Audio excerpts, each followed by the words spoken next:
What's going on, guys? Chris Moreno back with another video. So I actually recorded this video a few days ago, but I wanted to go ahead and redo it. Question is, how important is it to feel your muscle groups when you're training?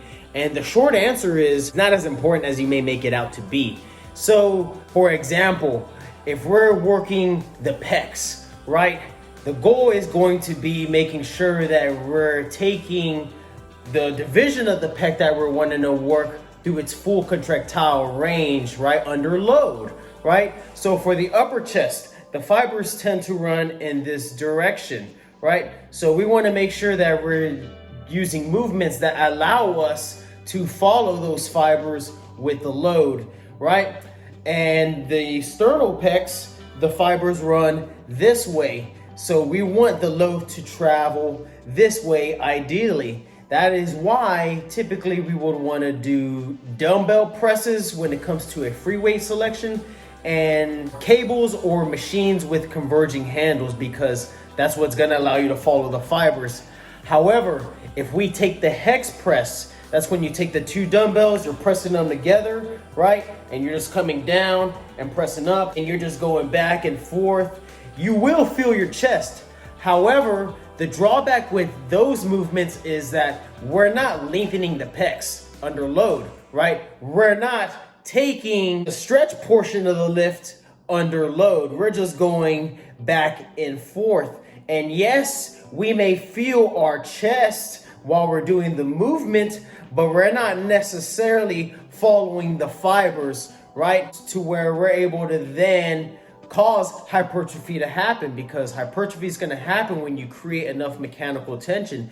And the only way you're going to create mechanical tension is when you're taking the fibers of the targeted muscle group, you know, through its full contractile range while under load, right? Under significant tension, right?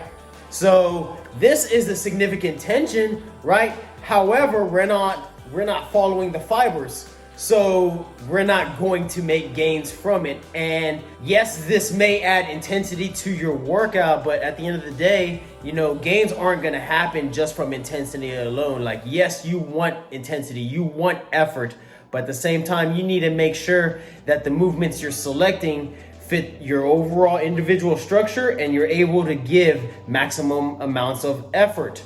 Another example I want to use real quick is that hip abduction machine. So when it comes to training the glute med specifically in terms of abduction, that's only going to happen when you're standing. Whenever we're in a hip flex position, so when we're sitting down, like in that machine, when we're driving those knees outward, we may think we're feeling our glutes, but in reality, we're just feeling our piriformis, which happens to be underneath the glutes. And we're also working that TFL as well, because that's also a main external rotator of the hip, right?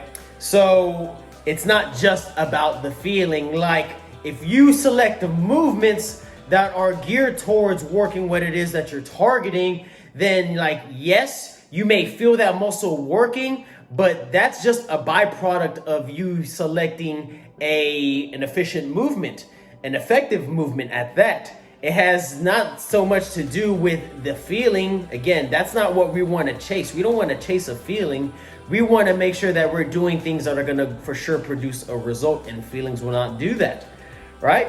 But yeah, guys, that's pretty much it. If you found this video helpful, go ahead and let me know in the comment section down below. If you like the video, like the video. If not subscribed to the channel already, go ahead and subscribe. And I'll see you guys in the next video. Y'all have a good one. Y'all keep stacking wins. Take care. Peace.